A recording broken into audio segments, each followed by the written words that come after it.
So how many messages should you include in your speech or your presentation? Well, before we talk about that, let's step back a minute. Let me ask you a question.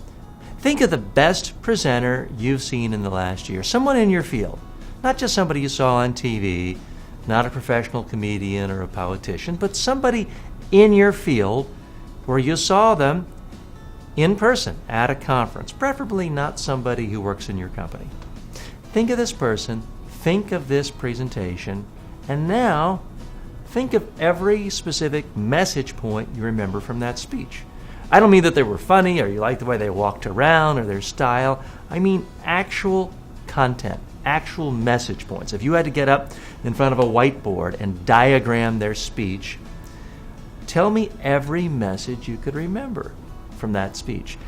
Now, I've asked that question for years and years of my clients all over the world.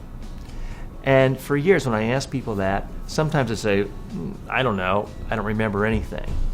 Or they remember one message, or two. Again, this is from the best speaker they've seen in the last year. Occasionally 3. Every once in a while, people will remember 4 messages. And once every 6 months, somebody will remember 5 messages, 5 key points, 5 themes. In all the years I've been asking this question, I've never had anyone come up with more than 5 ideas that they remember.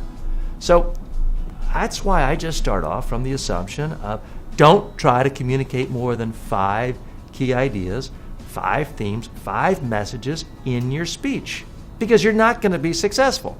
Do you really think everyone you speak to has a memory better than yours?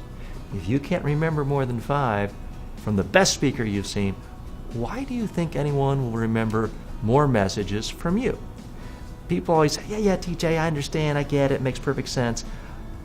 But my audience is different. They expect me to do blah, blah, blah. No, they're not. Your audience is not different. Your audience is not smarter than you. Your audience is not going to remember more than 5 ideas. So people think in the real world their choice is, am I thorough and hardworking and really show everyone how smart I am by covering 80 points?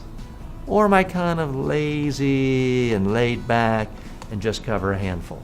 That's what people think their choice is. Obviously, if that is the choice, you go with a hardworking 80.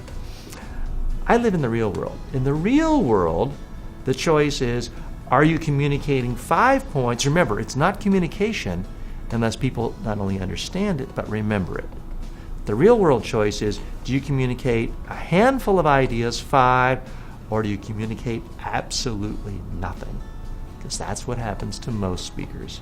So when you're coming up with the number of points, number of messages for your presentation, focus on 5 or fewer.